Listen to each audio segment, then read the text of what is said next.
Boses ni Kai, nakakakilabot parang Lea Salonga. Kai, naungusan na nga ba si Piang? Nakilala siya sa loob ng bahay ni Kuya bilang isa sa pinakamature at matalinong housemate ng kanilang batch. Si Kai Montinola, fourth big placer ng Pinoy Big Brother Gen 11, ay unti-unting napatunayan na hindi kailangan maging big winner para tanghaling panalo sa tunay na buhay. Sa kabila ng hindi pagwawagi sa reality show, sunod-sunod naman ang biyayang natatanggap ni Kai matapos sa kanyang PBB stint. Isa na rito ang kanyang pag-arte sa ilang proyekto sa telebisyon, kung saan nakitaan siya ng potensyal sa larangan ng acting. Matatandaan na kamakailan lang ay pinuri siya sa kanyang pagganap bilang ang content creator na si Lenny Aicardo sa Maalala Mo Kaya dahil sa husay niyang umarte. Ngunit hindi lang sa pag-arte na mayagpag si Kai, kundi maging sa larangan ng musika. Pinasok na rin nga ni Kai ang mundo ng musika at dito, mas lalong lumutang ang kanyang tunay na galing. Viral sa social media ang kanyang nakakamahang rendition ng Broadway classic na On My Own, na unang pinasikat ng Tony Award-winning Filipino legend na si Lea Salonga sa musical na Les Miserables.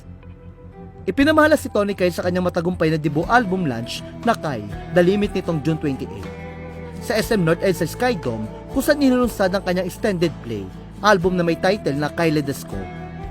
Sa ilang mga video clips mula sa nasabing event, maririnig ang nakakakilabot na boses ni Kai.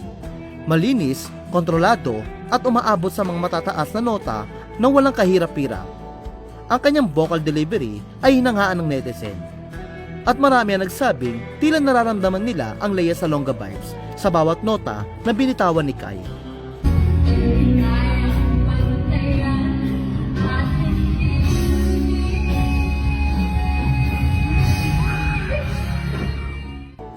Samantala, hindi rin naman naiwasan na ikumpara si Kai sa big winner ng kanilang batch na si Piang Smith.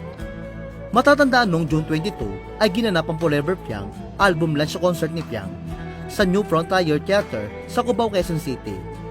Isa sa mga naging highlight ng kanyang show ay ang paghataw niya sa ilang hit song ni Popstar Royalty, Sarah Geronimo na gaya ng Kilometro. Ngunit kasunod ng concert ay agad ding umani ng batiko si Piang mula sa ilang netizen. Ilan sa mga viral na komento ay tungkol sa di umano'y trying hard na pagkanta ni Piang, habang ang ilan naman ay pumuna sa kanyang pagsasayaw na tila kulang sa energy. Marami nga ang nagsasabing tila naungusan na umano ni Kai si Piang. Bagamat walang competition, ayon sa ilang fans, hindi may kakaila na sa musika at talento, tiyak na mas big winner umano si Kai kaysa kay Piang. Sa ngayon ay wala pa namang reaction si Piang at Kai sa mga nagkukumpara sa kanila.